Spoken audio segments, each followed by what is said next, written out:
कौन ब्रह्मा का पिता है, कौन विष्णु की मां, शंकर का दादा कौन है, हमको दे बता। ये जानने के लिए कृपया सुनिए। जगत गुरु तत्वदर्शी संत रामपाल जी महाराज के अमृत वचन सर्व पवित्र धर्मों के पवित्र शास्त्रों के आधार पर। दर्शकों, जगत गुरु संत रामपाल जी महाराज के अद्भुत अलौकिक सत्संग प्रवचनों ने हिंदुस्तान में ही नहीं बल्कि विश्व में एक आध्यात्मिक ज्ञान की क्रांति ला दी है। लाखों श्रद्धालुओं ने हमें इन सत्संगों के प्रसारण के लिए बधाई पत्र भेजे हैं। इसके साथ साथ कुछ श्रद्धालुओं ने कुछ शंकाएं भी हमारे को भेजी हैं। हमने उन सब श्रद्धालुओं की शंकाओं के निवारण के लिए संत रामपाल जी महाराज से भेंट की तथा महाराज जी से उन सभी शंकाओं का निवारण जाना, जिसकी जिज्ञासा हमारे दर्शकों में बनी हुई है। तो आइए अब जानते हैं परम पूज्य जगत गुरु तत्वदर्शी संत रामपाल जी महाराज से आपकी हर शंका का समाधान। महाराज जी, आप जी कौन से सदग्रंथों को प्रमाणित मानते हैं? ऑथेंटिक सदग्रंथ हम मानते हैं। उन सदग्रंथों में कौन से शास्त्र हैं जिनको आधार मानकर साधना भक्ति की जानी चाहिए? उनमें से सबसे पहला जो ग्रंथ है, सदग्रंथ है, वो है जो श्रीमद् भगवद गीता अध्याय नंबर 4 के श्लोक नंबर 32 में जिसके विषय में कहा है। गीता ज्ञानदाता कहता है कि अर्जुन, धार्मिक अनुष्ठानों यज्ञों की जानकारी सच्चिदानंद घन ब्रह्म ने अपने मुख कमल से बोली हुई उस वाणी में कही गई है। परमेश्वर स्वयं आता है अपने निज स्थान सतलोक से हमें ज्ञान देने के लिए, और वो एक लीला करता है कवियों की तरह पद्य भाग में, लोकोक्तियों के माध्यम से, दोहों के माध्यम से, शब्दावलियों के माध्यम से वो अपनी जानकारी यथार्थ अध्यात्म मार्ग देता है। उसको तत्व ज्ञान कहते हैं, उसको सच्चिदानंद घन ब्रह्म की वाणी कहते हैं, उसको कबीर वाणी कहते हैं।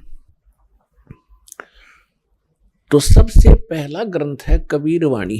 वो तो all in respect, all in one, वो तो सब कुछ है उसके अंदर, तो कोई भी शेष नहीं है। लेकिन उस अनमोल ग्रंथ को समझने के लिए कि उसमें जो लिखा है वो सत्य है और उन सदग्रंथों से मेल खाता है जिनको हम आज तक शिरोधार्य मानते रहे। तो कबीर परमेश्वर की कबीर वाणी तो यहाँ बहुत फैली हुई है, और कबीर पंथी जो कबीर साहब के अनुयायी हैं वो कम नहीं है, लगभग 15-20 करोड़ हैं भारतवर्ष में। लेकिन वो परमात्मा के उस ज्ञान को समझ नहीं पा रहे।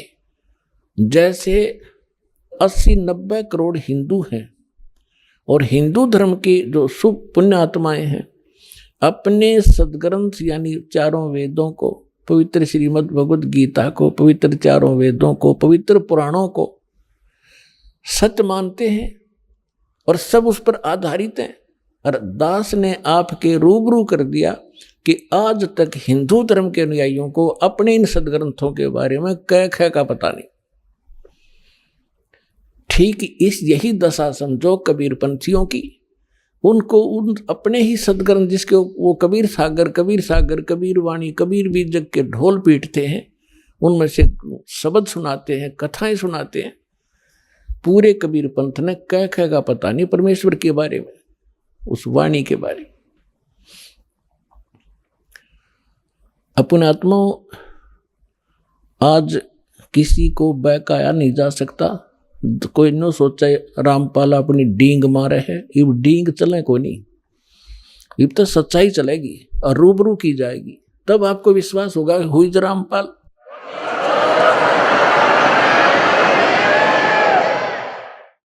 तब आपको विश्वास होगा कि हुई रामपाल। कौन है ये रामपाल? जैसे परमात्मा आए थे, उसको एक धानक जुलाहा और एक गरीब आदमी समझ के कवि गीत गाता फिरे, ऐसे बकवास करके उसको रिजेक्ट कर दिया था। वो समय चला गया। हमारे विरोधियों ने ये सारी चाल ली अपनी कि रामपाल तो क्या जाने संस्कृत के बारे में, हिंदी भी ना पढ़नी आती, सब कुछ पढ़ कर दर दिया। चारों वेद पढ़ के सुना दिए, गीता सुन दिखा दी तुम्हारे सामने यथार्थ अनुवाद करके, और सभी पुराणों का निष्कर्ष निकाल दिया, कुरान शरीफ को आपके रूबरू कर दिया, उसमें वास्तविकता क्या है और वो कहते क्या है उसके अनुयायी, और पवित्र बाइबल को आपके सामने रूबरू कर दिया। बाइबल क्या कहता है, परमात्मा मनुष्य दृश्य है, और पूरा ईसाई धर्म कहता है गॉड इज फॉर्मलेस। तो खाक पड़ा उन्होंने सदग्रंथों को, क्या समझा उन महापुरुषों की वाणी को, इस ज्ञान को। इस दास पर रजा हुई, और दास इसलिए कहता है क्योंकि परमात्मा स्वयं आए थे, उन्होंने भी बीच बीच में अपनी आइडेंटिटी बतानी पड़ी। हम ही अलख अला हैं, कुतुब गोस और पीरे, गरीब दास खालक धनी, हमरा नाम कबीर। अब परमात्मा को कोई जानता ही नहीं था, तो इसलिए उन्होंने अपनी महिमा आप बतानी पड़ी।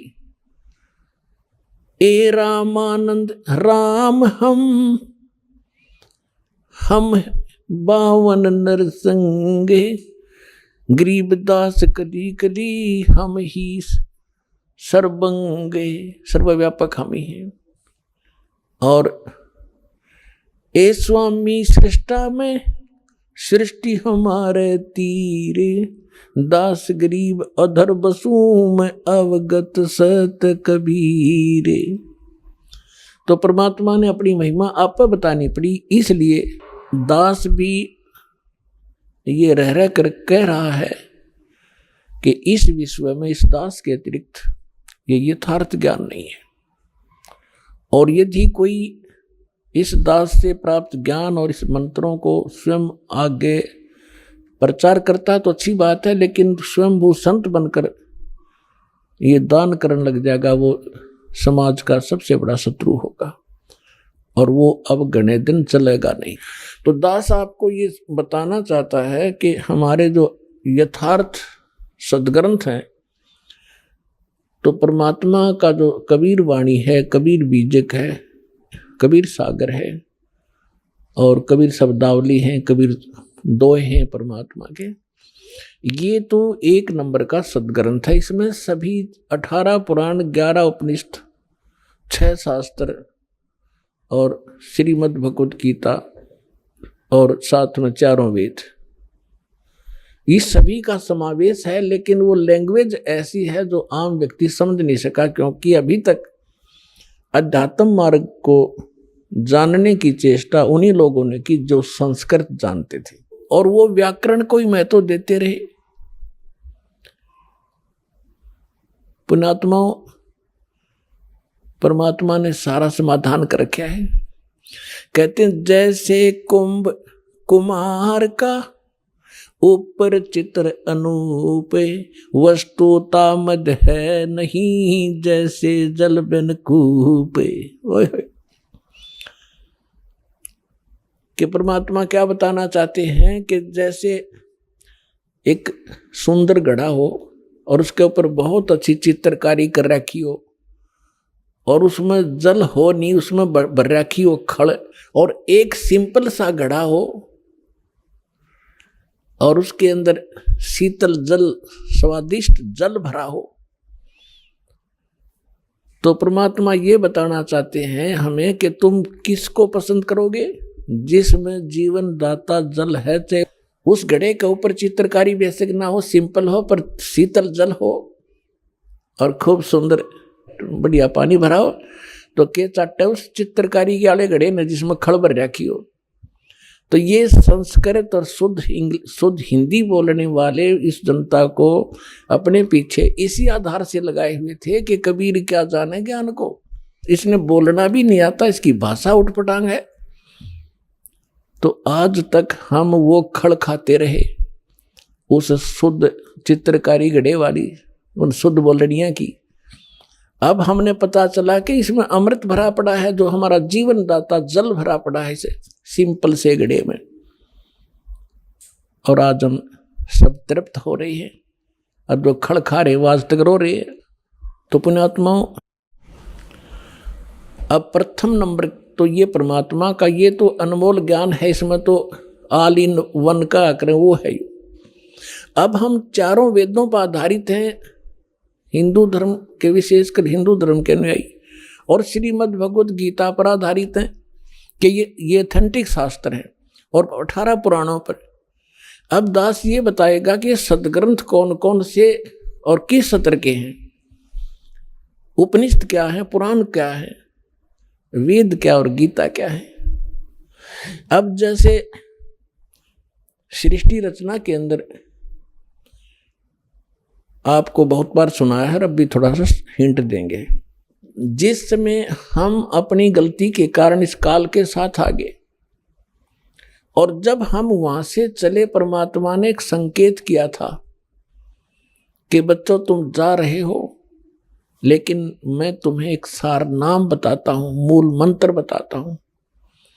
इस मूल मंत्र को तुम याद रखना, फिर मैं तुम्हें शीघ्र वहां से छुड़वा लाऊंगा। यदि तुम दुखी हो तो इस मूल मंत्र को, मूल नाम को, मूल ज्ञान को और इस सार नाम को याद रखना। अब हमने कहा जी ठीक है। तब तो हमारा चा चढ़ रहा था ये आने का, बहुत जबरदस्त उमंग उठ रही थी। अब यहां ते इसने ऐसे पत्थर डाल दिए हमारी बुद्धि पर, हमें ये नहीं पता, 2-3 वर्ष के बाद ही भूल लेते हैं पिछला हमने क्या किया था। तो उसको याद दिलाने के लिए स्वयं परमेश्वर आए। उस परमेश्वर ने दया बख्शी हमारे ऊपर। कबीर परमात्मा जी ने इस ज्योत निरंजन सरपुरुष, जो यहाँ का 21 ब्रह्मांड का स्वामी है, इसके अंतःकरण में अपना ज्ञान फीड कर दिया, फैक्स कर दिया। जैसे एक मोबाइल से दूसरे मोबाइल में एक फिल्म की फिल्म फैक्स हो जाती है, दूसरे डाउनलोड हो जाती है, ऐसे डाउनलोड कर दिया और उसमें समय भर दिया। इतने समय के बाद ये अपने आप ऑटोमेटिकली इसके शरीर से बाहर आ जाएंगे। तो समय आने पर इस ज्योत निरंजन के श्वासों के माध्यम से ये चारों वेद निकले और एक अच्छी ट्रे के ऊपर ये विराजमान हो गए। ये पहले पूरा एक ही ग्रंथ था। तो इस काल भगवान ने देखा कि इसमें क्या लिखा, मैं पढ़ूं। अब इसने पहले उस ज्ञान को पढ़ा कि परमात्मा की जानकारी है। जिसमें परमात्मा की विशेष जानकारी थी वो पोर्शन खत्म कर दिया और भगवान के डर से इसने ये 4 वेद रख लिए, जिसका बाद में इनको 4 वेदों में विभाजित कर दिया गया। और जो मूल ज्ञान था, जो विशेष उसके अंदर डिस्क्रिप्शन था परमात्मा की महिमा का, इसने नष्ट कर दिया, खत्म कर दिया, दबा दिया। उस अक्षति की पूर्ति करने के लिए परमेश्वर को स्वयं आना पड़ता, ये ज्ञान आपको देने के लिए। चारों वेदों का ज्ञान इनकम्प्लीट है, श्रीमद् भगवद गीता का ज्ञान इनकम्प्लीट है, और पुराणों का ज्ञान तो इनकम्प्लीट है ही है, क्योंकि वो तो उसका ज्ञान दाता ही अन्य है। तो चारों वेद गॉड गिवन हैं, परमेश्वर कबीर जी के द्वारा दिए गए ग्रंथ हैं। उनमें से भले ही कुछ अंश निकाल दिया गया हो, फिर भी उस परमात्मा की महिमा बहुत सारी है। लेकिन वेदों में वो मंत्र नहीं है जिससे मोक्ष हो सकता है, ना ही श्रीमद् भगवद गीता में। इन वेदों में ज्ञान परमात्मा की महिमा का कलम तोड़ है। और परमेश्वर कबीर जी ने अपनी प्यारी आत्मा धर्मदास जी को ये ज्ञान समझाया था, सतलोक दिखाया था। उससे पहले वो धर्मदास जी श्री विष्णु जी का कट्टर उपासक था। जैसे हम हिंदू धर्म के अंदर जन्मे सभी प्राणी श्री ब्रह्मा जी, श्री विष्णु जी को, श्री शंकर जी को, विष्णु जी को के भी हम अगर इष्ट मानते थे तो शंकर जी को समांतर आदर देते थे और उनका भी एक आधा मंत्र साथ जपया करते थे। ऐसे ही वो था। जब उसकी बुद्धि मालिक ने सेट की, सचखंड लेकर गए सतलोक में, फिर उसको वापस छोड़ा, तब उसको पता चला कि सचमुच परमात्मा तो कोई और है और हम ब्रह्मा विष्णु महेश को परमात्मा मानते थे। और हमारे धर्मगुरु ये कहा करते कि वेदों में ये तीनों देवता सुप्रीम पावर है, इनकी कोई माता नहीं, कोई पिता नहीं, पुराणों में ऐसा ही है। और गीता का भी रेफरेंस देकर श्री कृष्ण जी को सुप्रीम पावर बताया करते थे।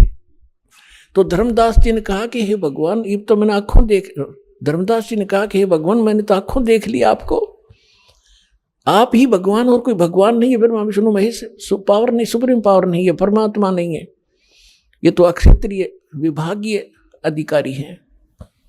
हे परमात्मा, फिर तो ये वेद और कतेब पुराण और ये सब झूठे हैं।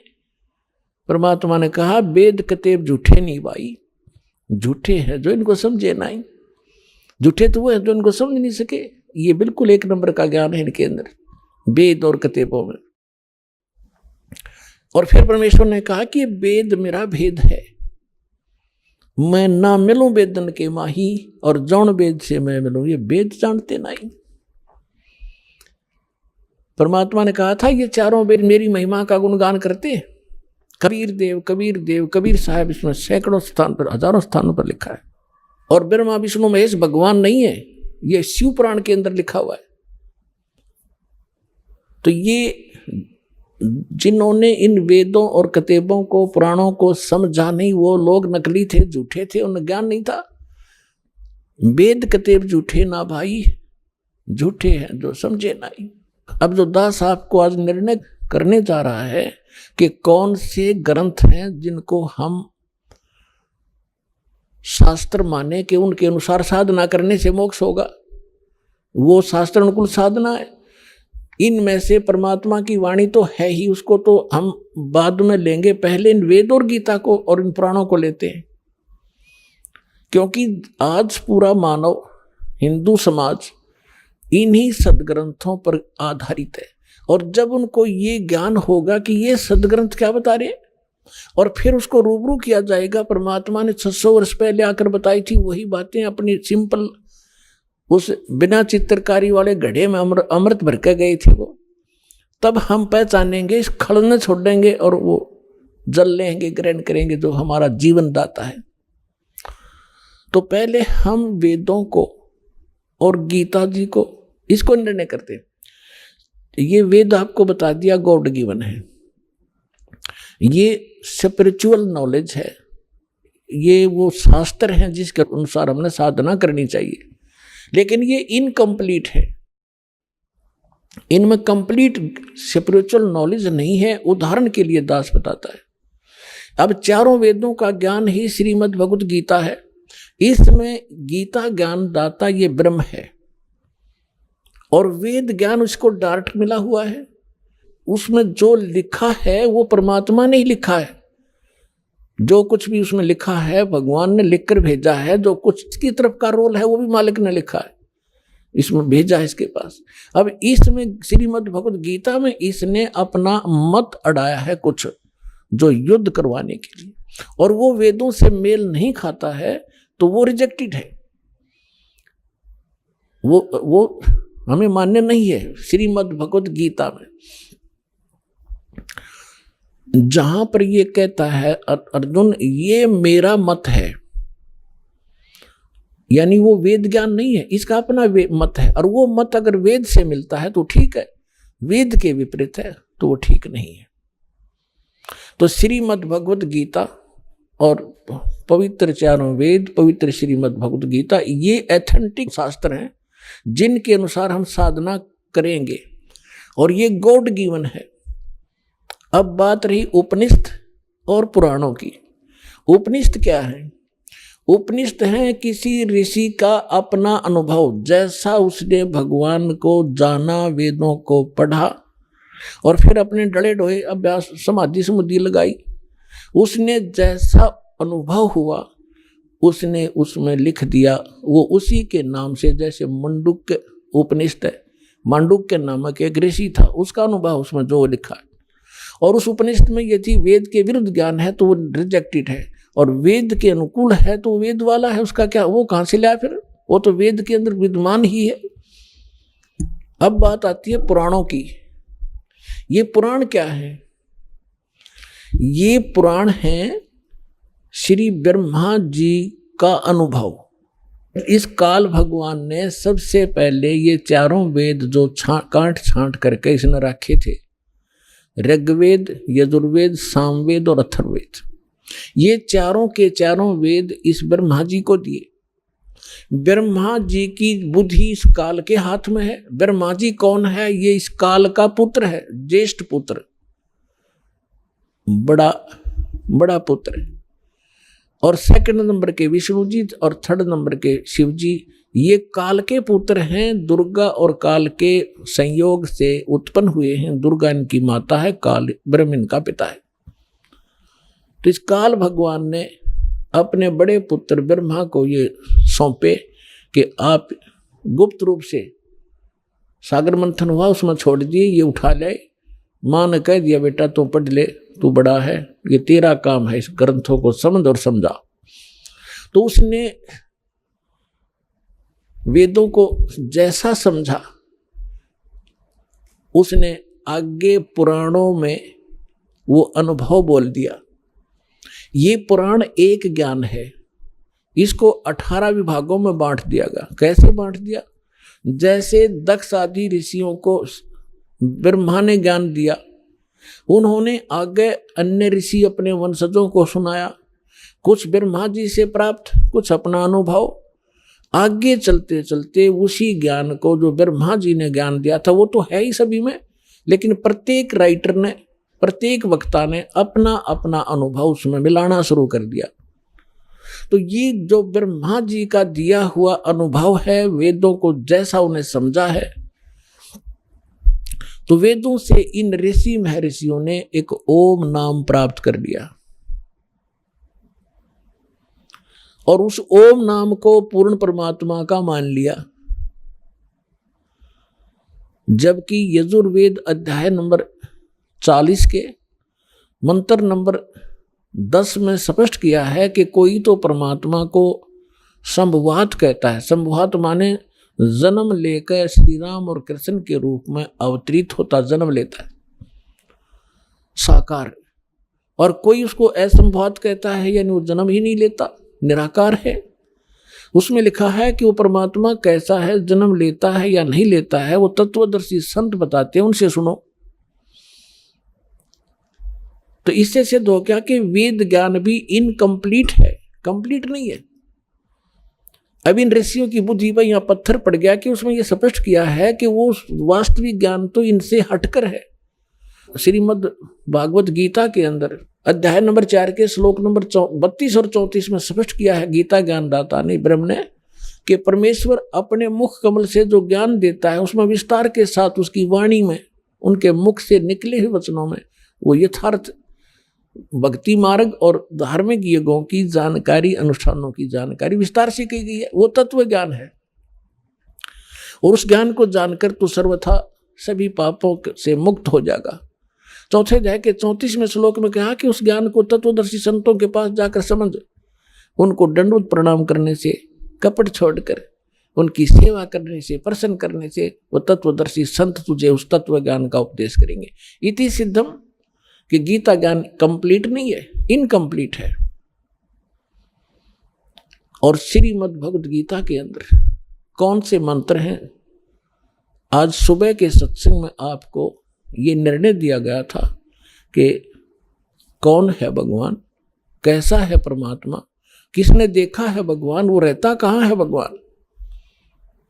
और फिर अब शाम के सत्संग में आपको ये सिद्ध करना है कि वो परमात्मा, वो उस परमात्मा के पाने वो शास्त्रानुकूल साधना कौन सी है और वो कौन सी साधना है जिससे भगवान प्राप्ति होती है और किसने की है। आज के सत्संग का ये विषय होगा। और इन 2 सत्संगों में, सुबह और शाम वाले सत्संग को सुनने के बाद आपको कुछ भी जानना शेष नहीं रहेगा, क्योंकि आज बुद्धिमान समाज है, कोई बालक नहीं है। और दास ने भी 10, 11, 15, 12, 13, 14 वर्ष हो गए ये यही ज्ञान रहकर रटातों को, और सीडी भर के दे रखी, चिप बना रखी बालका ने और डूंडा ठा रखा है। तो जो आज जो हमारे लिए पहाड़ थे, ये सदग्रंथ गीता और वेद आपके लिए पहली का कायदा बना दिया इस दास ने, परमात्मा कबीर जी की रजा से। क्योंकि टीचर का काम यही होता है, सिलेबस को इस सत्र से डिफाइन करे कि स्टूडेंट समझ सके, विद्यार्थी समझ सके, यही काम होता है टीचर का। लेकिन अभी तक हमें ये आध्यात्मिक गुरु नहीं मिले थे, ये नकली थे सारे, शास्त्र विरुद्ध ज्ञान दिया करते थे। तो अब दास जो बता रहा है कि पवित्र चारों वेद, पवित्र श्रीमद् भगवत गीता और पवित्र परमेश्वर की अमरवाणी और उन महापुरुषों को जिनको भगवान मिले उनके अमृतवाणी, वो एफिडेविट हैं उस परमात्मा की जानकारी के, वो है शास्त्र। और उनमें और उसके अनुकूल जो साधना करेंगे वो शास्त्र अनुकूल साधना है। और जो पुराण है वो गॉड गिवन नहीं है, वो ब्रह्मा जी के गिवन है।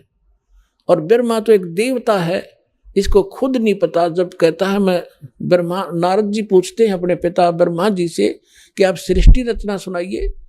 ये कहता बेटा नारद, मैं कमल के फूल पर अपने आप को कमल के फूल पर बैठा पाया, जब मैं सचेत हुआ, होश में आया, मुझे नहीं मालूम मेरा जनक कौन है, मैं कैसे इस अगाध जल के अंदर कमल के फूल पर बैठा हूं। जिस आदमी ने अपनी उत्पत्ति का नहीं पता, वो और खाक ज्ञान देगा औरों को, वो क्या बताएगा भविष्य की और भूत की। अब इन ऋषियों ने ब्रह्मा जी से ज्ञान ग्रहण किया और वेद के अंदर यजुर्वेद अध्याय नंबर 40 के श्लोक नंबर मंत्र, अध्याय नंबर 40 के मंत्र नंबर 15 में इसमें लिखा है कि ओम कर्तु समर किलबे समर कर्तुम समर वायु अनिलम अथिदम भस्मांतम शरीरम। जब ये शरीर समाप्त हो तब तक, इस शरीर का अंत होवे तब तक, और उस परमात्मा की भक्ति करती रहनी चाहिए। कैसे करे? ओम कर्तु समर किलबे समर और कर्तुम समर, ओम नाम का जाप काम करते करते सिमरण करो और विशेष तप के साथ, कसक के साथ सिमरण करो और मनुष्य जीवन का मूल कर्तव्य जान के ओम नाम का जाप करो। अब इन्होंने ऋषियों ने इस मंत्र से ये ले लिया कि ये ओम नाम है उस परम पिता का। वेद कहते हैं वो भगवान, जैसे श्रीमद् भगवत गीता वेदों वाला ज्ञान है और गीता ज्ञान दाता वही है जो ब्रह्म है, जिसने वेद ज्ञान दाता है। तो इसमें स्पष्ट किया है 18वें अध्याय के 62वें श्लोक में कि अर्जुन तू सर्वभाव से उस परमेश्वर की शरण में जा, उसकी कृपा से तो परम शांति को और सनातन परम धाम को प्राप्त होगा। तो इन हमारे ऋषि में ऋषियों की बुद्धि पर पत्थर पड़ रहा था, आचार्यों शंकराचार्यों के, कि ये भगवान अपने से अन्य किसके बारे में कह रहा है। तो इनको ज्ञान तो था नहीं, गोलमोल कर देते, भगवान अपने बारे में कह रहे हैं और किसके बारे में कह रहे हैं। सुबह के सत्संग में आपको डिफाइन किया था कि 3 पुरुष हैं और श्रीमद् भगवत गीता अध्याय नंबर 15 के श्लोक नंबर 1 से लेकर 4 में और 16 और 17 में स्पष्ट किया है कि ऊपर को जड़ और नीचे को तीनों गुण रूपी शाखा वाला ही लटका हुआ संसार रूपी पीपल का वृक्ष समझो, और तीनों गुण रूपी इसकी शाखा है।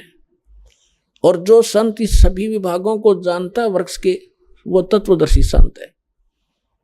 और फिर 15वें अध्याय के 4थे श्लोक में कहा कि जब तत्वदर्शी संत मिल जा, उसके बाद इस अज्ञान रूपी अंधकार को, उलझी हुई गुत्थी को तत्व ज्ञान रूपी शस्त्र से काट कर, यानी समझ के, उसके पश्चात परमेश्वर के उस परम पद की खोज करनी चाहिए, जहां जाने के बाद साधक फिर लौटकर कभी संसार में नहीं आता। और गीता ज्ञान दाता 4थे अध्याय के 5 और 9 श्लोक में गीता में, 2रे अध्याय के 12 श्लोक में, 10वें अध्याय के 2रे श्लोक में कहता है कि अर्जुन तेरे और मेरे बहुत जन्म हो चुके, तू नहीं जानता मैं जानता हूं, हम पहले भी जन्मे थे, आगे भी जन्म होगा। इसलिए वो कहता है कि उसके पश्चात उस परमेश्वर की परम पद की खोज करनी चाहिए, जहां जाने के बाद फिर जन्म मृत्यु नहीं होती। और उसके लिए ऑप्शन छोड़ दिया कि तत्वदर्शी संतों की खोज कर, वो बताएंगे उसके पाने का मार्ग। ये वेद आपको बता दिया गॉड गिवन है, ये स्पिरिचुअल नॉलेज है, ये वो शास्त्र हैं जिसके अनुसार हमने साधना करनी चाहिए। लेकिन ये इनकम्प्लीट है, इनमें कंप्लीट स्पिरिचुअल नॉलेज नहीं है। उदाहरण के लिए दास बताता है, अब चारों वेदों का ज्ञान ही श्रीमद् भगवत गीता है। इसमें गीता ज्ञान दाता ये ब्रह्म है और वेद ज्ञान उसको डायरेक्ट मिला हुआ है। उसमें जो लिखा है वो परमात्मा ने ही लिखा है। जो कुछ भी उसमें लिखा है भगवान ने लिख कर भेजा है। जो कुछ की तरफ का रोल है वो भी मालिक ने लिखा है, इसमें भेजा है इसके पास। अब इसमें श्रीमद् भगवत गीता में इसने अपना मत अड़ाया है कुछ, जो युद्ध करवाने के लिए, और वो वेदों से मेल नहीं खाता है तो वो रिजेक्टेड है। वो हमें मान्य नहीं है। श्रीमद् भगवत गीता में जहां पर ये कहता है अर्जुन ये मेरा मत है, यानी वो वेद ज्ञान नहीं है, इसका अपना मत है। और वो मत अगर वेद से मिलता है तो ठीक है, वेद के विपरीत है तो वो ठीक नहीं है। तो श्रीमद् भगवत गीता और पवित्र चारों वेद, पवित्र श्रीमद् भगवत गीता, ये एथेंटिक शास्त्र हैं, लेकिन ये इनकम्प्लीट है। हमारे जो यथार्थ सदग्रंथ हैं, तो परमात्मा का जो कबीर वाणी है, कबीर बीजक है, कबीर सागर है और कबीर शब्दावली हैं, कबीर दोहे हैं परमात्मा के। ये तो एक नंबर का सदग्रंथ है। इसमें सभी 18 पुराण, 11 उपनिषद, 6 शास्त्र और श्रीमद् भगवत गीता और साथ में चारों वेद, इस सभी का समावेश है। इनमें कंप्लीट स्पिरिचुअल नॉलेज है और ये गॉड गिवन है, जिनके अनुसार हम साधना करेंगे। आइए अब हम उन श्रद्धालुओं के अनुभव जानते हैं जो जगत गुरु तत्वदर्शी संत रामपाल जी महाराज जी से दीक्षा प्राप्त कर चुके हैं तथा उनके द्वारा बताए गए भक्ति मार्ग पर चल रहे हैं। बहन जी नमस्कार। सत्साई भगत जी। बहन जी क्या शुभ नाम है आप जी का? मेरा नाम मंजू है, मैं लुधियाना पंजाब से हूँ। बहन जी क्या काम करते हैं आप? मैं हाउसवाइफ हूँ और घर पे ही अपने घर की देखभाल करती हूँ। बहन जी परम संत सतगुरु रामपाल जी महाराज की शरण में आने से पहले आप कौन सी भक्ति करते थे? सतगुरु रामपाल जी महाराज जी की शरण में आने से पहले बचपन से ही हम सभी देवी देवताओं की पूजा करते थे। मेरी मम्मी भी काफ़ी धार्मिक विचारधारा की हैं, तो वो हमें 8th क्लास से मुझे उन्होंने कहा था कि रोज़ गीता जी का एक अध्याय का पाठ जरूर करना है। तो मैं वो 8th क्लास से वो रोज़ एक अध्याय का पाठ करती थी। मुझे समझ नहीं आता था, लेकिन मुझे उस अध्याय से ज़्यादा जो उसके बाद में महात्म्य में लिखा होता था, उसमें कथा सी आती थी, वो ज़्यादा मुझे समझ आती थी। लेकिन गीता में अध्याय में क्या लिखा होता ये इतना नहीं समझ में आता था। और साथ में व्रत रखते थे और सारे देवी देवताओं की पूजा करते थे और यही सब करते थे। और जब मेरी शादी हुई, शादी के बाद हमने शादी के साल ही हमारे लुधियाना में संत आसाराम बापू जी आए थे, तो हमने उनसे नाम दीक्षा ली थी और उनके बताए मार्ग पर भी हम चल रहे थे जैसे वो बताते थे। बहन जी जैसे अभी आप बता रहे थे कि आपने संत आसाराम जी से दीक्षा ली थी, तो संत आसाराम जी ने आपको क्या मंत्र जाप करने के लिए दिया था? उन्होंने हमें, जब हम वहाँ सुबह दीक्षा लेने गए, हम दोनों हस्बैंड वाइफ गए थे, तो उन्होंने हमें 8-9 मंत्र लिखवा दिए थे, बताए थे 8-9 मंत्र, और कहा था कि जिसको जो अच्छा लगता है वो इनमें से एक चुन लीजिए, और जो हस्बैंड वाइफ पति पत्नी बैठे तो वो अपना एक ही मंत्र रखें। तो हमने ओम नमः शिवाय मंत्र अपने आप ही उसमें से हमें ठीक लगा तो वो ले लिया था, क्योंकि हम पहले से भी शिव जी की भक्ति भी करते थे। यानी कि आपका कहने का तात्पर्य है कि जो आसाराम जी के शोकेस में 7-8 मंत्र रखे हुए थे और आपने जो अच्छा लगा, जैसे आप पहले शिव जी की भक्ति करते थे तो आपने उस ओम नमः शिवाय को आपने वहाँ से चूज कर लिया। तो बहन जी जो मंत्र आसाराम जी द्वारा आपको दिया गया था ओम नमः शिवाय, या मैं कहूँगा कि उसके जो शोकेस में 7-8 मंत्र रखे हुए थे उनमें से आपने जो ओम नमः शिवाय चूज किया, उस मंत्र का जाप आपने कितने दिन तक किया? उसका मंत्र का जाप हमने लगभग 10 साल किया, और उस दौरान हमारे मतलब भला तो क्या होना था, मुसीबतें एक के बाद एक आती रही। मतलब उन मंत्रों से हमें कोई लाभ नहीं हुआ। बहन जी परम संत सतगुरु रामपाल जी महाराज की शरण में आप कैसे आए? सतगुरु परम संत रामपाल जी महाराज जी की शरण में हम ऐसे आए कि 2004 में जब आस्था चैनल पे गुरु जी की सीडी चली थी कुछ दिन, तो एक दिन अचानक ऐसे ही बैठे हुए हमारे भगत जी ने वो लगाया हुआ था टीवी, तो वो चैनल वैसे ही बदल के देख रहे थे, जैसे देखते रहते थे। हम हर संत का भी सुनते रहते थे, बहुत सारे संतों के आते थे प्रवचन, तो अचानक ही गुरु जी का लग गया तो गुरुजी गीता दिखा रहे थे, और दिखा रहे थे उसमें से बता रहे थे उंगली से कि ऐसे ऐसे ये है। तो उनको इंटरेस्टिंग सा लगा क्योंकि ऐसे कोई बताता नहीं है साथ में ग्रंथ खोल के। तो उन्होंने देखा, एक दिन सुना, 2 दिन सुना, लगभग उन्होंने 20-25 दिन सुना। मुझे भी बोला कि तुम भी सुनो इसको, ये कुछ अलग ज्ञान बता रहे हैं। लेकिन हम संत आशाराम बापू जी के शरण में थे, तो उनकी हमें यही शिक्षा दी हुई थी कि कभी गुरु नहीं बदलना होता, कि गुरु बदलना तो पति बदलने जैसा है, महापाप है। उनकी जो आसाराम बापू जी की बहुत सारी किताबें मैंने पढ़ी थी, गुरु महिमा है, श्राद्ध महिमा है, बहुत सारी उनकी पुस्तकें, मैं लगभग सारी पुस्तकें पढ़ी थी। तो मैंने पढ़ी हुई थी गुरु महिमा वाली भी, उसमें सारा दिया था कि गुरु तो बदलना ही नहीं होता। तो मैंने इस डर से मुझे ये था कि अब ज्ञान वो कुछ भी बता रहे हैं संत रामपाल जी महाराज, तो हमने तो गुरु बनाया हुआ है, हमने गुरु अब बदलना नहीं होता, ये तो महापाप है। तो मैंने उनका बिल्कुल नहीं सुना ही नहीं। और मैंने इनको भी कहा कि इनको लगता था कि हम भक्ति ना हमारी ठीक नहीं है, क्योंकि हमें ऐसा कोई कुछ भी ऐसा कोई अनुभव नहीं होता था। तो इन्हें लगता था कि हमारी भक्ति ठीक नहीं, पहले से ही लगने लग गया था कुछ 6-7 महीने से। और ये उस बीच में राधा स्वामी वाले भी हमें मिले थे, और कबीर साहब की जो वाणी थी हमें बहुत पहले से ही आकर्षित करती थी, उनके दोहे बहुत आकर्षित करते थे। तो और राधा स्वामी वाले जो 1-2 भक्त इनको मिले थे, उन्होंने हमें वो वाली पुस्तक ला के दी थी जिसमें कबीर साहब जी का वो शब्द है, कर नैनो दीदार महल में प्यारा है। तो हमने वो पढ़ी। तो उसमें क्योंकि लास्ट में तो वो सारा उसका निवारण कर देते हैं परमात्मा की, वो सारी झूठी बनाई हुई रचना, लेकिन उससे पहले जो सारा शब्द है उसमें बताया हुआ है कि ऐसे ऐसे ध्यान लगाते हैं तो ये नज़र आता है, फिर ये नज़र आता है। तो इनको लगता था कि हमें जो बताया गया है, जो हम करते हैं, जो आसाराम बापू जी ने बताया, तो हमें तो कोई ऐसा कुछ दिखा ही नहीं आज तक। तो इनका ध्यान वहाँ से हटने लगा था। और राधा स्वामी के हम जाने वाले थे, तो 1-2 इतवार हम जा नहीं पाए, किसी कारण से कोई और काम आ गया। तो इसी बीच में इन्होंने संत रामपाल जी महाराज जी का वो टीवी पे देख लिया, और वो ज्ञान ऐसा था कि इनको मतलब सुनते ही नहीं हो गया कि जो ये बता रहे बस यही सही है। और इन्होंने कहा कि मैंने वहाँ जाना है। फ़ोन किया वहाँ करौंधा आश्रम में, तो वहाँ से उन्होंने बोला कि अभी गुरुजी आश्रम में नहीं है, अभी गुरुजी जगह जगह जाके कर रहे हैं, तो आप थोड़ा रुक के आइए। तो इन्होंने कहा कि आप ये बता दीजिए कि सबसे पहले गुरुजी कहाँ पे कर रहे हैं सत्संग, इस वक्त जल्दी कहाँ हो रहा है। तो उन्होंने बताया कि अभी करनाल में होगा सत्संग। तो इन्होंने कहा कि ठीक है, आप मुझे बता दीजिए कहाँ पे होगा। तो उन्होंने हमें लुधियाना में एक भगत है नरेश कौशिक जी, उनका नंबर दिया और कहा कि आप उनके पास जाइए, वो आपको सारा कुछ बताएंगे।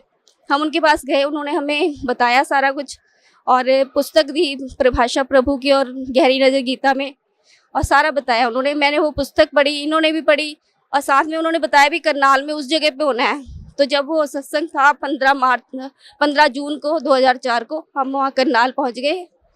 मैं, मेरे हस्बैंड और मेरे सास ससुर। बच्चों को हम लेके नहीं गए थे, छोटे थे, और हमें था कि शायद बच्चों को नहीं नाम देते होंगे, तो हम इन्हें नहीं लेके गए। और हम 15 जून 2004 को जाके हमने वहाँ पे जाते ही हमने पहले गुरुजी, जैसे हम वहाँ गए, पहले तो हम वहाँ शाम को पहुँच गए एक दिन पहले। तो उस टाइम वहाँ पे कुछ भी नहीं था, पार्क खाली था जहाँ होना था।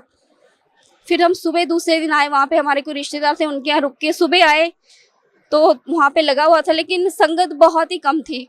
और मुझे थोड़ा सा, क्योंकि मैंने ज्ञान सुना भी नहीं था, और मैं इनके कहने पे आई थी, इन्होंने कहा था तू सत्संग सुन लेना, तुझे ठीक लगेगा नाम लेना, नहीं लगेगा तो कोई बात नहीं। तो मैं देखा कि संगत भी कोई ज़्यादा नहीं है, क्योंकि जब आसाराम बापू लुधियाना में कभी कभार आ पाते थे तो इतनी लाखों की भीड़ ऐसे हो जाती थी कि वहाँ पैर रखने की जगह नहीं होती थी। तो मुझे थोड़ा सा लगा कि यहाँ पे संगत भी कोई नहीं है। तो जैसे हम वहाँ गए, गुरुजी सामने से आ रहे थे। उस टाइम तो खैर क्योंकि मैंने ज्ञान नहीं सुना था, ऐसा कोई भाव नहीं था, तो सामने से गुरुजी हंसते हुए आ रहे थे, और आके वहाँ गुरुजी का आसन लगाया हुआ था, बैठ गए सोफे पे आके। और मेरे हस्बैंड ने तो जाते ही उन्होंने कर दिया दंडवत प्रणाम की, और मुझे पता भी नहीं था कि ऐसे प्रणाम करते हैं। और मैंने फिर वैसे ही जैसे गुरुद्वारे में मत्था टेकते मैंने भी टेका। और गुरुजी ने हमें पूछा कहाँ से आए हो, तो बताया कि लुधियाना से आए हैं। तो गुरुजी ने कहा देखो इतना बड़ा लुधियाना और ये 4 आत्माएं निकल के आई। उस टाइम मुझे कुछ ऐसा समझ में नहीं आया कि गुरुजी क्या कहना चाहते हैं। फिर गुरुजी ने पूछा कि बेटा सत्संग सुनने आए हो कि नाम लोगे, तो इन्होंने कहा कि गुरुजी दोनों काम करने हैं। तो गुरुजी कहते पहले नाम लो। तो गुरुजी ने हमें वहीं पे नाम दिया, और फिर नाम लेने के बाद हमने सत्संग सुना, और 5 दिन का वहाँ सत्संग था। 5 दिन के सत्संग में कम से कम मुझे इतना तो वहाँ पे ज्ञान हो गया था कि नहीं, ये जो बता रहे हैं ये बिल्कुल सही बता रहे हैं, क्योंकि सामने दिखा रहे थे, सारे प्रोजेक्टर पे दिखा रहे थे। तो इस तरह से हम संत रामपाल जी महाराज की शरण में आ गए। बहन जी, परम संत सतगुरु रामपाल जी महाराज की शरण में आने के बाद जो भक्ति सतगुरु रामपाल जी महाराज ने आपको दी है, उस भक्ति से आपको क्या लाभ मिला? देखिए, सबसे बड़ा लाभ तो पहले मैं ये यहाँ की जो सांसारिक लाभ हैं वो तो परमात्मा वैसे ही रूंगे में देते कहते हैं, और वो सच में वो तो हमें हर पल मतलब कोई भी काम हमारा अड़ता नहीं है, ऐसे हो जाता है जैसे परमात्मा साथ ही रहते हैं। कैसे हो जाता है मुझे नहीं पता लगता, लेकिन सबसे बड़ा लाभ जो मैं मानती हूँ कि हमें वो सतमार्ग मिल गया जिस पे चलकर अब हम आगे, अब कोई भ्रमणा नहीं रही कि जैसे पहले हम लगे हुए थे तो हम श्योर नहीं होते थे, कोई और कुछ बताता था कि नहीं वहाँ ऐसा होता है, वो संत ऐसे बताते हैं, तो जल्दी से डाइवर्ट भी हो जाते थे कि शायद वहाँ ज़्यादा लाभ मिलता हो। लेकिन अब जो गुरुजी ने ज्ञान दिया है उसने हमें एक सही मार्ग दे दिया, और साथ में प्रूफ्स दिखाए हैं इतने सारे, उससे बिल्कुल क्लियर कर दिया कि यही मार्ग है, सच्चा भक्ति मार्ग यही है, और इसी मार्ग पे चलकर हम सच में उस मोक्ष को प्राप्त कर सकते हैं जिसकी आज तक सभी लोग तलाश करते हैं, ऋषि मुनि तलाश करते आए हैं, और हमें वो सत भक्ति मार्ग मिल गया। सबसे बड़ा लाभ ये है। और साथ में जो ये सांसारिक लाभ है, परमात्मा कहते हैं कि मैं अपने भक्त की उम्र भी बढ़ा देता हूँ, अगर उसकी सांसें भी खत्म हो गई तो भी मैं उसको 100 वर्ष की उम्र देता हूँ। और ये मेरे सामने हुआ है। मेरी बेटी का एक्सीडेंट हुआ था पिछले साल 6 नवंबर को, और ये इसका एक्टिवा पे जा रही थी, सुबह सुबह थोड़ा थोड़ा अंधेरा था तो इसको नज़र नहीं आया, टाटा है इसके साथ इसकी सीधी टक्कर हो गई क्योंकि उसकी हेडलाइट्स ऑफ थी और ऑपोजिट साइड से वो आ रहा था, सामने सामने टक्कर हुई है और ये वहाँ पे गिर पड़ी। जो वहाँ पे सैर कर रहे थे सुबह लोग, उन्होंने इसको वहाँ सामने हॉस्पिटल में पहुँचाया और हमें फ़ोन किया। उसके बाद हम इसको लुधियाना में डीएमसी हॉस्पिटल ले गए। वहाँ पे इसकी 7-8 घंटे तक सर्जरी चली, और डॉक्टर से मैंने पूछा था जब इसके पूरा ब्लड निकल ही रहा था उस टाइम कि डॉक्टर मतलब क्या, वो कहते हैं अभी हम कुछ नहीं कह सकते, डॉक्टर से बताएंगे, अभी ऑपरेट करना पड़ेगा। तो उसके बाद शाम को 4 बजे जब ये होश में आई और बिल्कुल ये ठीक थी और होश में भी बहुत जल्दी आ गई, जब तक डॉक्टर्स ने कहा था कि ये होश में आने पे भी शायद कुछ परेशान करेगी, मतलब एकदम से वायलेंट हो सकती है। इसने कुछ नहीं किया, ये आराम से बिल्कुल उठते इसने सबको पहचाना और बिल्कुल ठीक थी। जबकि डॉक्टर्स ने कहा था इसका ब्रेन भी बाहर आ गया था और इसका कोई मेमोरी लॉस नहीं हुआ, पढ़ाई में बिल्कुल तेज है। इसके बाद इसने +2 के पेपर दिए, इसका हाथ भी टूट गया था, उसी हाथ से इसने पेपर दिए हैं सारे अपने, और अपना आगे CA के लिए CPT का टेस्ट भी इसने दिया, वो भी इसने क्लियर कर लिया, बिल्कुल ठीक है। और परमात्मा के पास सब जब इसको लेके आए, हाँ, तो 10-15 दिन के बाद हम इसको लेके आए थे यहाँ पे, तो परमात्मा ने इसको बताया कि बेटा तेरी उम्र जो थी आयु उतनी ही थी, तेरी सांसें खत्म हो गई थी और ये आगे अब परमात्मा ने आपकी उम्र बढ़ाई है। तो मालिक ने जो कहा वो हमारे सामने बिल्कुल मालिक जो कहते हैं वही करते हैं। और एक जैसे मतलब जब हमने नाम लिया था तो गुरुजी ने जो ज्ञान दे दिया था, उस ज्ञान पे तो कोई शक की खैर गुंजाइश थी नहीं, क्योंकि वो तो सामने दिखा दिया। लेकिन जो पुराने भगत हमें मिलते थे तो वो बताते थे हमारे साथ ऐसा हुआ कि गुरुजी ने हमारे ये चीज़ बढ़ा दी, ऐसे बढ़ गया, हमारे घर में पैसे बढ़ गए, ये तो मुझे पूरा, ये नहीं मैं कहती थी कि ऐसा नहीं हुआ होगा, लेकिन मुझे ये होता था कि मेरे सामने तो नहीं हुआ ऐसा, कभी भी कुछ बढ़ गया हो अपने आप, पूरा मुझे वो नहीं होता था। तो एक बार जब गुरुजी 2008 में जब आए थे रोहतक जेल से वापस, तो उसके बाद हम गुरुजी से मिलने गए थे, तो गुरुजी तब टॉफ़ियों का प्रसाद देते थे, ऐसे उठा के तब गुरुजी दे देते थे। तो टॉफ़ियों का प्रसाद गुरुजी ने दिया, तो प्रसाद ले लिया मैंने, वो बस उसके बाद हम घर चले गए, तो मुझे याद नहीं आया कि प्रसाद लिया है। दूसरे दिन मुझे याद आया, उसमें से ये बच्चों ने क्या करा कि सारी टॉफ़ियाँ निकाली और 5 घर में बड़े 5 जने थे और 5 ही रखी बस। कहते हमने 5 टॉफ़ियाँ आपकी रख दी प्रसाद की, बाकी हमने खा ली। मैंने कहा ठीक है। और दूसरे दिन मुझे याद आया कि मैंने प्रसाद दिया था गुरुजी ने, हमने लिया भी नहीं, तो मैं निकाल के लेके आई। तो मैंने एक टॉफ़ी अपनी सास को दी, एक ससुर जी को दी, और एक टॉफ़ी हमारे घर में नानी जी आई हुई थी उनको दी, और एक टॉफ़ी जो थी वो ये बच्चे देखने लगे कि हमारा प्रसाद। मैंने कहा तुमने खा लिया था, कहते नहीं अब हमें, मैंने कहा चलो एक ये आधी खा लो तुम, और एक टॉफ़ी अब ये मेरा प्रसाद है, ये मैं किसी को नहीं दूंगी। कहते ठीक है। इन्होंने आधी मैंने इनको दे दी। तो ऐसी मेरे देवर का बेटा आया था, मुझे याद नहीं था, वो खैर कभी कभी आता है, वो बैठा था ड्राइंग रूम में, तो उसने आवाज़ मारी कि मैं भी हूँ। मैंने कहा अच्छा तू भी है, चल। मैंने कहा आज आधी ले लेते इसमें से हम दोनों। तो मैंने वैसे मेरे पास आके बैठ गया और मैंने रैपर समेत ही टॉफ़ी तोड़ के खोल के आधी उसके मुंह में डाली, और आधी में ऐसे ही सामने टीवी पे वैसे ही चल रहा था कि लॉबी में बैठे हुए थे, तो मैं ऐसे ही टॉफ़ी खोल के आधी अपने मुंह में डालने लगी। तो जैसे यहाँ तक लाई तो मेरी नज़र पड़ी, वो टॉफ़ी बिल्कुल पूरी हो गई थी। मैंने सबको दिखाई, सारे वहाँ पे जो बैठे थे, 1 सेकंड में मैंने ऐसे देखा, मैंने सबको कहा कि मम्मी ये टॉफी पूरी कैसे हो गई। वो एकदम से वो टॉफी परमात्मा ने वो प्रसाद बढ़ा दिया, पूरा कर दिया। और मेरे को उस दिन के बाद कभी मतलब कोई भी कुछ कहता तो कभी जो कमजोरी थी वो बिल्कुल मालिक ने निकाल दी कि परमात्मा सब कुछ बढ़ा सकते हैं, वो कुछ भी कर सकते हैं, कुछ भी असंभव नहीं है परमात्मा के लिए। ये एक छोटा सा चमत्कार था, लेकिन इसने मेरा जीवन बदल दिया और मेरी जो भक्ति थी वो दृढ़ कर दी। बहन जी, पहले आप बता रहे थे जैसे पहले आप संत आसाराम जी से जुड़े हुए थे और उनके द्वारा दिए हुए मंत्र का आपने जाप किया, आपको कोई लाभ नहीं मिला। उसके बाद परम संत सतगुरु रामपाल जी महाराज से आपने नाम उपदेश लिया, तो बता रहे हैं कि आपको सबसे बड़ा आध्यात्मिक लाभ हुआ। आपको पता चला किसकी भक्ति करनी चाहिए, कैसे भक्ति करनी चाहिए, हमें मोक्ष कैसे प्राप्त होगा। तो दूसरा, आपकी जो बेटी थी उसका इतना एक सीरियस एक्सीडेंट हो गया, आप बता रहे हैं कि उसकी ज़िंदगी ही नहीं थी, तो संत रामपाल जी महाराज ने उसको जीवन दान दिया।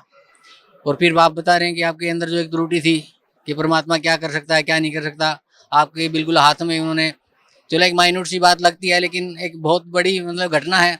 इसको भगत समाज एक उसको ये पूरे भगत समाज के लिए बहुत बड़ी घटना है कि एक टॉफी का प्रसाद आधी टॉफी को पूरा कर देना, आपको ये बिलीव दिलाना कि yes I am God and I can do everything. तो एक बहुत बड़ी घटना भी है ये। तो मैं आपसे रिक्वेस्ट करता हूँ कि भगत समाज को आप क्या संदेश देना चाहते हैं? भगत समाज को मैं यही संदेश देना चाहती हूँ कि अब परमात्मा धरती पर आए हुए हैं और सारे वो जो भी बता रहे हैं प्रूफ के साथ बता रहे हैं। सारे वेद उन्होंने खोल दिए, सारे पुराण खोल दिए, गीता जी जितने भी हमारे ये पवित्र शास्त्र हैं इन सबको परमात्मा दिखा रहे हैं और प्रोजेक्टर पे दिखा रहे हैं कि देखो हमारे वेद कहते, ये पुराण गीता जी ये सब ये कहते हैं। और जो संत बाकी संत बता रहे हैं वो ये बता रहे हैं। आप खुद सारे जो लोग हैं, जितने भी भक्त समाज में भी लोग हैं, सब पढ़े लिखे हैं, ये खुद निर्णय कर सकते हैं कि कौन सही बता रहा है और कौन गलत बता रहे हैं। तो मेरी भक्त समाज से यही प्रार्थना है कि जल्दी से जल्दी जितना जल्दी हो सके परमात्मा की शरण में आइए, क्योंकि ये समय बीता जा रहा है और ये दोबारा ये जो भक्ति युग है ये अभी बिल्कुल पीक टाइम आया हुआ है भक्ति युग का। और इस टाइम जो मौका चूक गए तो फिर ये दोबारा ये पता नहीं कब, लाखों वर्षों बाद फिर कब कलयुग में जाके दोबारा मौका मिलेगा। तो बिल्कुल भी अब विलम्ब ना करें। और भक्त समाज से मेरी यही प्रार्थना है कि सतलोक आश्रम बरवाला, जिला हिसार, हरियाणा में आएं और संत रामपाल जी महाराज जी से नाम दीक्षा लेकर अपना उद्धार करवाएं। जी धन्यवाद आपका, बहुत बहुत धन्यवाद। क्या शुभ नाम है गुड़िया आप जी का? मालविका। गुड़िया कहाँ से आए आप? लुधियाना से। कौन सी क्लास में पढ़ते हैं? मैं कॉलेज में जाती हूँ और सीए कर रही हूँ। गुड़िया, परम संत सतगुरु रामपाल जी महाराज की शरण माने से पहले आप कौन सी भक्ति करते थे? छोटे से ही मेरे दिमाग में ये होता था कि हम कहाँ से आए हैं और हम कहाँ जाएंगे, लेकिन किसी के पास इस चीज़ का आंसर नहीं मिलता था। और मैं हनुमान जी की ही भक्ति करती थी छोटे से ही। तो जब आप हनुमान जी की भक्ति करते थे at the very from beginning, तो उस भक्ति से आपको क्या लाभ मिलता था? जी देखिए, जब हम छोटी उम्र के थे तभी हम संत रामपाल जी महाराज जी के पास आ गए। तो जब हनुमान जी की भक्ति करती थी तब बहुत ही छोटी होती थी, तो लाभ हानि का कुछ पता नहीं चलता था। पर जैसे ही संत रामपाल जी महाराज जी के पास आए तब पता चला कि असली लाभ होता क्या है। फिर आप परम संत सतगुरु रामपाल जी महाराज की शरण में कैसे आए? जैसे कि मम्मा ने बताया था, पापा ने टीवी पर देखा, गुरुजी का सत्संग आस्था पे आ रहा था 2004 में। तो उसके बाद पापा को बहुत अच्छा लगा, तो मम्मा पापा सबने नाम लिया, उसके बाद हमने भी नाम ले लिया। गुड़िया, परम संत सतगुरु रामपाल जी महाराज से नाम उपदेश लेने के बाद आपको क्या लाभ मिला? जी लाभ बहुत ज़्यादा मिले हैं। सबसे बड़ा तो आध्यात्मिक लाभ मिला कि हमें वो रास्ता मिल गया जिसे हम छोटे से ढूंढ रहे थे, वो हमें मिल गया। और फिर उसके बाद मेरा बहुत ज़्यादा मेजर एक्सीडेंट हुआ पिछले साल नवंबर में और मेरा ब्रेन बाहर आ चुका था। और उस टाइम मेरी 8 आवर्स की सर्जरी चली और 3 डॉक्टर्स की टीम ने ऑपरेट किया और कुछ पता नहीं था कि मैं बचूंगी कि नहीं। और अब जब मेरी अपॉइंटमेंट होती है, डॉक्टर्स ने मुझे बताया कि मेरा ब्रेन तक बाहर था और बिल्कुल भी श्योरिटी नहीं थी कि मैं बचूंगी कि नहीं। और वो सब खुद कहते हैं कि तुझे तेरे गुरुजी ने ही बचाया है।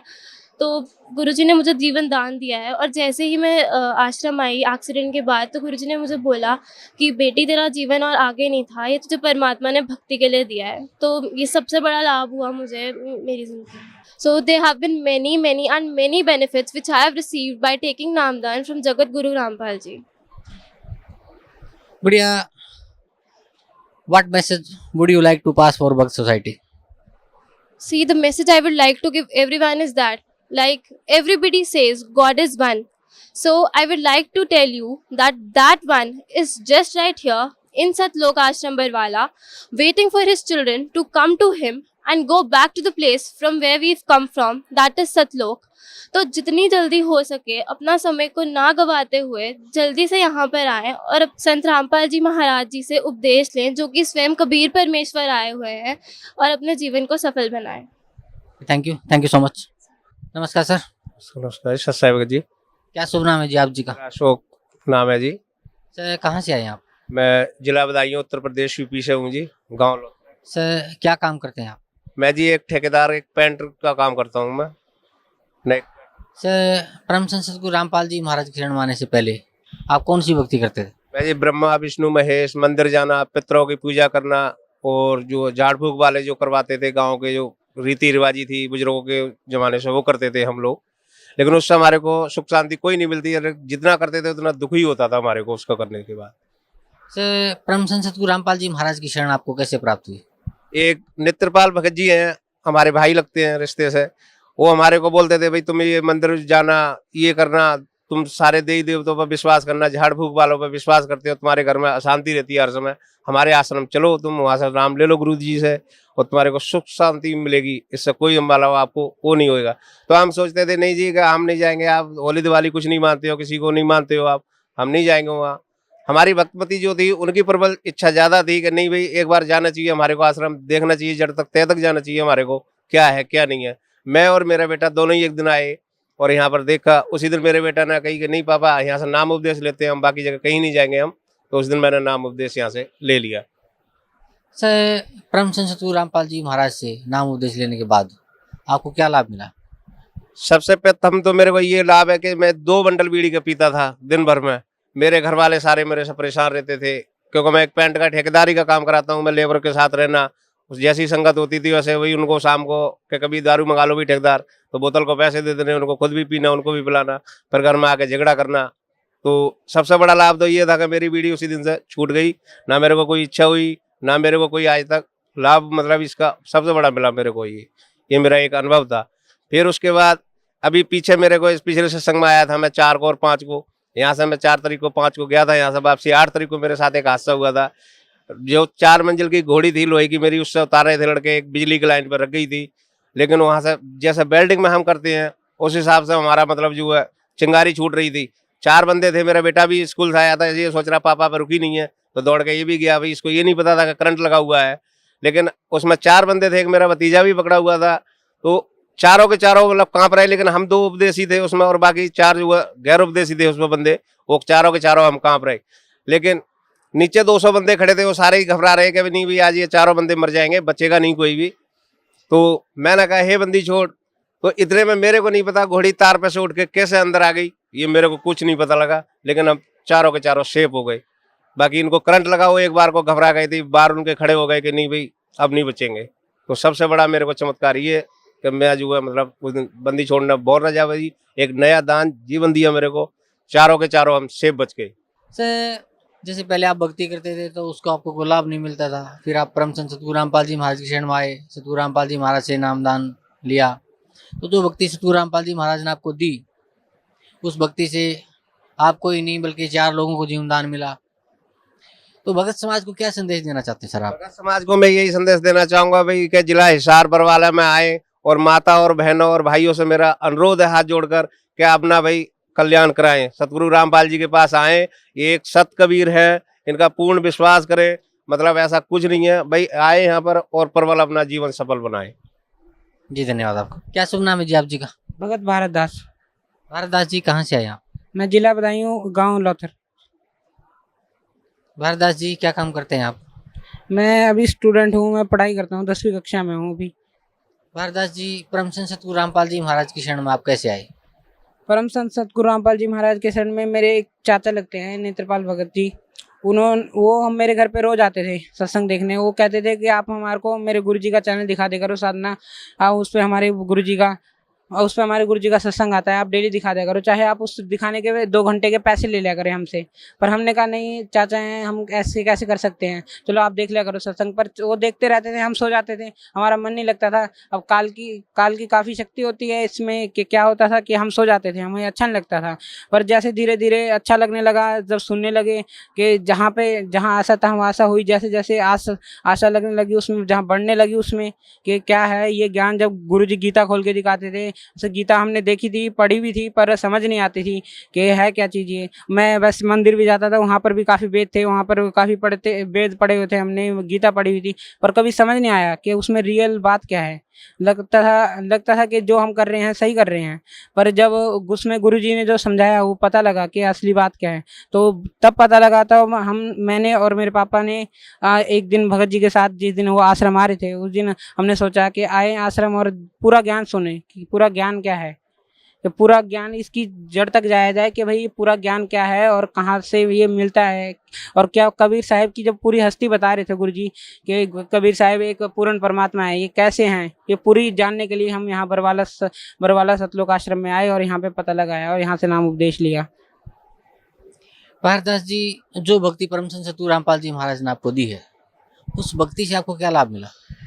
उस भक्ति से पहला लाभ तो ये मिला कि मेरे पापा बहुत बीड़ी पीते थे, वो बीड़ी छूट गई। और दिन में कम से कम इन्होंने 50 रुपए की बीड़ी तो पी जानी थी, तो 50 रुपए की वो बीड़ी अब बचते हैं कुछ जो काम में आ जाते हैं वो पैसे, वो कभी कभी दारू पी के आ जाते थे, जिससे हमारे घर में खूब लड़ाई होती थी। और वैसे ठेकेदार हैं तो दिमाग वैसे ही टेंशन में रहता था इनका, हर दिन कोई ना कोई घर में किसी बात पे झगड़ा करना कि किसी आज ये हो गया आज वो हो गया, छोटी छोटी बाहर की बातों पे। तो एक तो उससे शांति मिली, और दूसरा मैं एक दिन मैं डेली शाम को, अपना स्कूटर है मेरे पास जिससे मैं सीखता था स्कूटर, तो एक दिन मैं अपने दोस्त की साइकिल लेके साइकिल चला रहा था, तो उससे मैं एक दिन गिरा, मेरे हाथ में चोट लगी, काफ़ी चोट आई। तो मैं एक दिन वहाँ शाम को सो गया आके, तो सपने में मेरे को सतगुरुदेव ने दर्शन दिए और सतगुरुदेव ने कहा कि ये तेरा एक्सीडेंट स्कूटर से होना था, जो तेरा मैंने एक इसमें जो टल गया, कहते हैं कि सतगुरु शरण आने से आई कटे बला और जे मस्तक में सूली हो कांटे में टल जा। तो वो घटना हुई मेरे साथ कि वो जो मेरे स्कूटर से एक होने वाला था एक्सीडेंट, उससे मैं बच गया।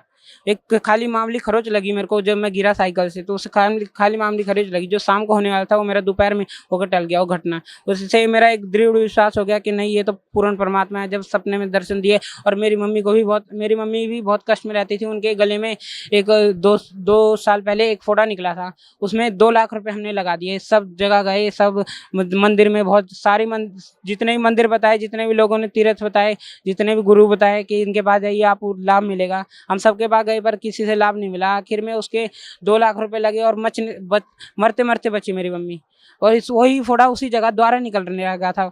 तो हमारे को 1 महीना था जुड़ने से 1 महीना पहले हमने जैसे ही सुना कि भाई यहाँ पे आने से सब कुछ रोग कट जाते हैं, हमारे चाचा बताते हैं, तो हम उनके कहने पे आए थे और अपनी मम्मी को भी लाए, उन्होंने भी नाम उपदेश लिया। तो जब गुरुजी ने आशीर्वाद दिया मम्मी को, तो उनके जो गले में गांठ बन रही थी द्वारा, वो एकदम आशीर्वाद देने से मात्र से ही खत्म हो गई। उसका द्वारा जाके जब रिपोर्ट टेस्ट कराया तो टेस्ट में पता ही लगा कि कहाँ थी वो गांठ, कहाँ चली गई, कैसे गई, वो पता ही लगा। सब हैरान हो गए कि द्वारा निकल रही थी और गई कहाँ आखिर। तो एक तो मेरे जीवन में बहुत बड़ा लाभ था। और मेरा पहले पढ़ाई में मन नहीं लगता था, बकवादों में मन लगता था, तो उसमें मेरा मन काफ़ी अच्छा लगा जब मैं गुरुजी की भक्ति करने लगा। तो उसमें सारा मन एकदम ध्यान मतलब अच्छा लगने लगा। जब गुरुजी के एकदम तीनों समय की रामायणी आरती करते हैं, उसमें ध्यान एकदम केंद्रित हो जाता है कि जिस काम में मैं करना चाहूँ वो दिल से होता है, और पूरा नाम परमात्मा का लेके जब कोई काम हो तो मेरा वो सफल होता है। मैंने अभी 2 महीने पहले जब मेरे पेपर होने के लिए 2 महीने रह गए थे, तो मैं आश्रम में आ गया था। तो आश्रम में आने के बाद मैं 1 सप्ताह लगा के गया, तो उसमें मेरे 2 पेपर मेरे से मिस होने के रह गए थे कि उसकी मेरे को लगा मिस हो जाएंगे, उनकी डेट निकल गई थी कि हो जाएंगे। पर जैसे मैं स्कूल पहुंचा दोबारा, तो मेरे को पता लगा कि जो पेपर की 2 दिन की डेट थी वो पोस्टपोन हो गई थी, वो 2 दिन और बढ़ गई थी। तो मेरे लिए परमात्मा ने 2 दिन और बढ़ा दिए। मैंने बिना पढ़ाई करे, बिना मैंने कोई सोचे वो पेपर दिए, और मैं उसमें सेकंड आया, बिल्कुल उसमें रिजल्ट में सेकंड आया, और मेरे को सबने बधाई दी। और वो तो मुझे ही पता है कि पूर्ण परमात्मा ने कैसे मेरे नंबर बढ़ाए, कैसे मेरा पेपर कराया, एकदम पास कराया मेरे को। भक्त समाज को क्या संदेश देना चाहते हैं आप? भक्त समाज को संदेश देना चाहूँगा कि आप आइए सतलोक बरवाला आश्रम में और यहाँ पे देखिए कि भक्ति कैसी है कि इसमें पूर्ण परमात्मा बंदी छोड़ सबके कष्ट हरण करते हैं। आप कोई भी कष्ट हो, आपका भूत प्रेत या फिर कोई पितृ पूजा हो जो आपको तंग कर रही हो, या फिर आपको पीछा ना छोड़ रही हो, या फिर कोई बीमारी हो, आप किसी भी कारण से आप यहाँ आइए, आपका सारे कष्ट दूर होंगे, आपको सब सुख लाभ मिलेगा। एक से एक धन संपत्ति या कुछ भी हो, बस नाम आप सुमरिए, पूरे नियम में रह के सुमरिए। परमात्मा कहते हैं नियम पहले हैं, अगर आप नियम में रह के करोगे आपको सब कुछ मिलेगा, धन संपत्ति जो आप चाहोगे वो सब कुछ मिलेगा, बस नियम में रह के भक्ति करिए। इसलिए मेरी भक्त समाज से प्रार्थना है कि आप सतलोक आश्रम बरवाला, जिला हिसार, हरियाणा में आए और सतगुरुदेव रामपाल जी महाराज से बंदी छोड़ से नाम लें और अपना कल्याण कराएं। सत्संग। धन्यवाद आपका, बहुत बहुत धन्यवाद।